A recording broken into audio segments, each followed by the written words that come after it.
Nearly 250 years ago, our founding fathers debated the future of the government.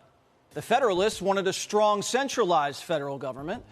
Anti-Federalists, such as Thomas Jefferson, believed that government power should be derived from the individual states joining together. And debates between the two schools of thoughts flourished in town halls and village squares. The topic was so contentious that oftentimes swords and bayonets were drawn. But ultimately, the founding fathers found a compromise.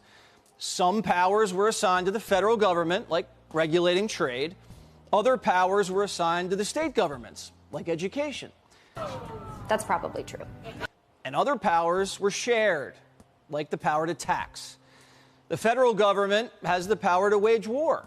And under Article 4, Section 4 of the Constitution, the United States shall protect each state against invasion.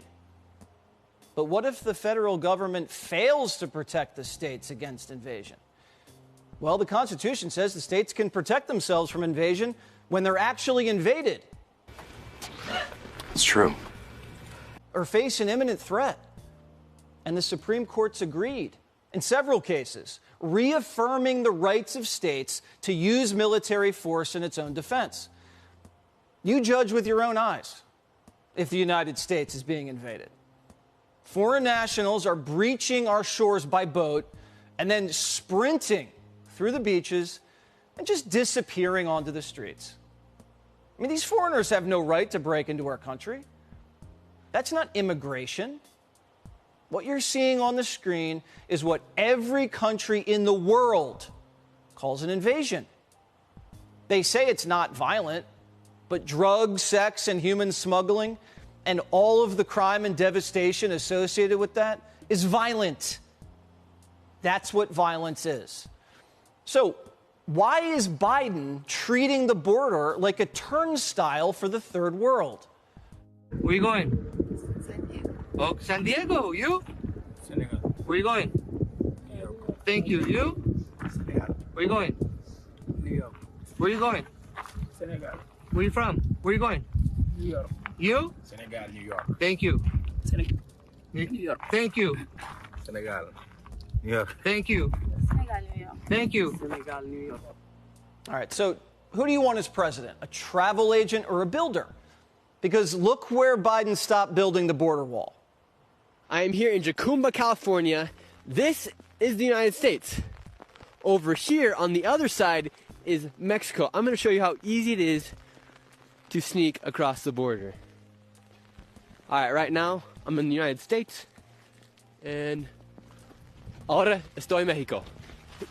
It's that easy to cross the border. And people are just walking through just like this. Now, the majority of the country believes we're being invaded. 51 counties in Texas agree. The state officially declared an invasion on the southern border. Greg Abbott is invoking Texas's constitutional authority to self-defense. The authors of the Constitution knew there would be times when the federal government would not live up to its duty. And so they empowered states in Article 1, Section 10, the right of self-defense. The Biden administration has really, truly abdicated its responsibility to secure the border and enforce the laws. Texas has a right as a state to stop criminals from coming into our state, to make arrest of those criminals. The Texas National Guard is erecting more razor fencing. The Supreme Court had ruled the federal government had the right to cut the fence, but allowed Texas to reserve the right to throw it back up. And the governor is enlisting an army of farmers and ranchers to lay razor wire along the border. And 25 other states are backing Abbott, sending resources to Texas and echoing the state's right to self-defense. But razor wire won't be enough. Texas Rangers aren't just fence builders. They need to repel, arrest, detain, and deport what they've declared an invasion. But Democrats are now urging Joe Biden to federalize the Texas National Guard. Rip the power away from Abbott and make them stand down. And let the invasion, as it's been declared, continue. Federalizing a state's National Guard has only been used in the most extreme circumstances. It was first used during the Whiskey Rebellion in 1792. It was also used during the Civil War during desegregation and during urban riots. But this time's different. The Democrats would be federalizing a state's National Guard to not protect our citizens. What does the White House say about that? The Border Patrol agents are now, as you said, allowed to cut through the wire because of what the Supreme Court has laid out. It's unfortunate that we had to go there. It's unfortunate that there is a governor in Texas, Governor Abbott, who has politicized this issue of what's happening on the border. And it's not making people's lives safer. It's actually making it harder for law enforcement at the border to do their job. Binder's saying securing the border makes the Border Patrol's job harder. Well, in a way, she's right, because the job of Biden's Border Patrol is to process illegals, not catch and deport them. And what is it about Latin Americans pouring into Texas that Democrats like? If Russian nationals were pouring across the Bering Strait into Alaska seeking asylum, would Biden let them in? Or if Chinese nationals were landing in Hawaii on little rickety ships, claiming refugee status, would Biden allow it? Of course not. Kamala told us what the goal is with Texas. She admitted she doesn't want to stop the invasion. She wants to speed it up.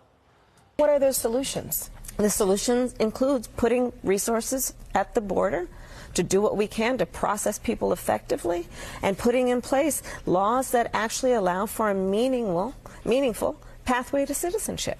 Process more foreigners and put them on a pathway to citizenship, which means they vote. In a couple of presidential cycles, you'll be on election night.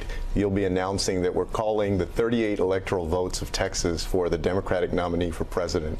It's changing. It's going to become a purple state and then a blue state because of the demographics, because of the population growth of folks from outside of Texas.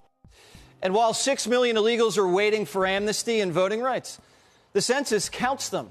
And the more illegals you have, the more money and power the politicians get. Oh, my God. I need more people in my district, but just for redistricting purposes. And those members could clearly fit here. Democrats also want the southern border invaded for crop picking and baby making. We need immigrants in this country. Our vegetables would rot in the ground if they weren't being picked by many immigrants, many illegal immigrants. The fact is that the birth rate in this country is way below replacement level, which means our population is going to start shrinking. And the ratio of people on Social Security and Medicare is going to increase relative to the number of people supporting them. So it doesn't matter that your son drops dead from fentanyl, your schools are overcrowded, your hospitals go bankrupt, and your wages go down. None of that matters. Nadler's tomatoes are ripe, and Texas turns blue. Every state must stand with Texas. Because if we lose that battle, you're next.